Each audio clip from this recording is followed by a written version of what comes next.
Finally, we're going to have a tool which lets you go and look inside people, to actually see the nuts and bolts, to actually see inside a patient in real time in incredibly fine detail.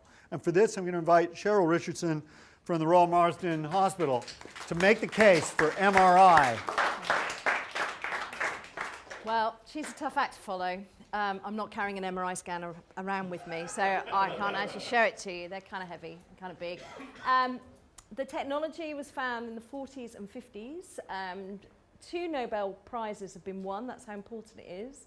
But we haven't really had MRIs in use on NHS patients in hospitals, on real people, until 1983 was the first one. And they have hugely developed since then.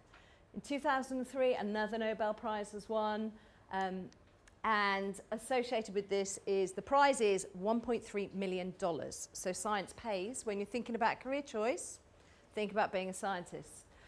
This was the first MRI scan. It was huge. If you think that that insulin pump was massive, this was 1.5 tons. It was 10 foot high, even had its own kind of weird name. They're kind of geeky, aren't they? But they still made a great device. This was the first MRI scan, and they thought this was amazing. No one had taken a picture of the body like this before. It's rubbish. How do you know what that is? That is apparently the heart, and that's the spine, and that's the front of the patient's chest. This is what we get now. There's the spine, spinal cord, there's the heart, so much better. These are the beautiful machines we have now. You can even choose the colour of your mood lighting. You can watch a movie while you're in there, because having a scan's a bit boring, and you can listen to music.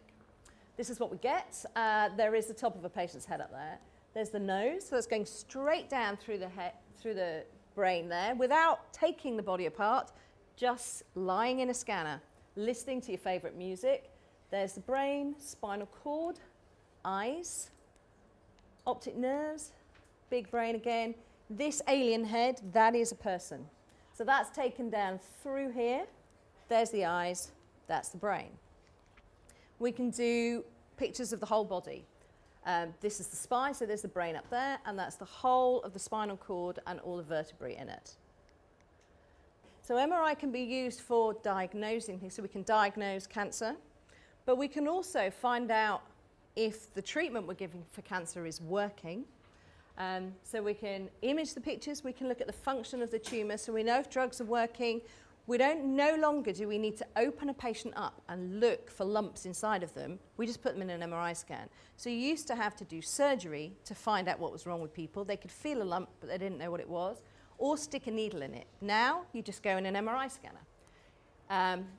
The stent that you saw, how do you know a patient's got a blocked artery? You do an MRI scan, and you get all of these blood vessels. So you just put 10 mils of fluid into the patient's vein in an arm, and you get this beautiful image. That's the heart. That's the main blood vessel traveling up through the body. Arteries going to the brain, and arteries coming out to the arm. How do you know that someone needs an ICD? You do an MRI scan of the heart. You can watch the heart beating using MRI. You get a movie of it, and you can see if it's beating properly or not. This is a scan of the whole body. You can look for disease in it. This is really, really good for patients that have got cancer and you're looking for maybe some cancer in their bones. 10 minutes, and you get that. You can even image people before they are born. So this is in the uterus. The mother's lying in there, probably about, I'd say, 7 or 8 months pregnant here.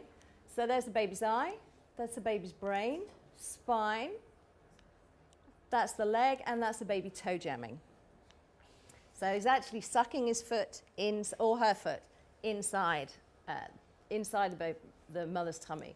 And this is, again, baby's brain. This is another one that looks like an alien head, but this time it's not a person. This is Snorkel the turtle. And Snorkel had epilepsy, and they were worried he had a brain tumour. So they took him to an MRI scanner, covered him in Vaseline so he wouldn't dry out, sedated him and led him in the MRI scanner and got pictures of his brain. He doesn't have a brain tumour, so he's now on twice daily medication, and he's swimming around in the aquarium in Plymouth. There are no x-rays in MRI. It's perfectly safe, no radiation. You can use it for research on children and babies. You can also use it to check out very expensive footballers before the transfer. So you don't want to spend £3 million on a Premiership footballer and then find out a few weeks later they've got a dodgy knee or a dodgy ankle. So they all get an MOT. This is a knee, and that's an ankle. There will be I think maybe 4 MRI scanners in the Olympic Village checking that our Olympic athletes are healthy and can still race if they have any pains. Rafael Nadal had to have an MRI scan to make sure that he didn't need surgery. Stankovic did need surgery. He's got an Achilles tendon, but it's fine because he's not very good. He's been playing badly. John Bishop, after his sports relief triathlon, had an MRI scan of his foot to make sure that he didn't need any further treatment.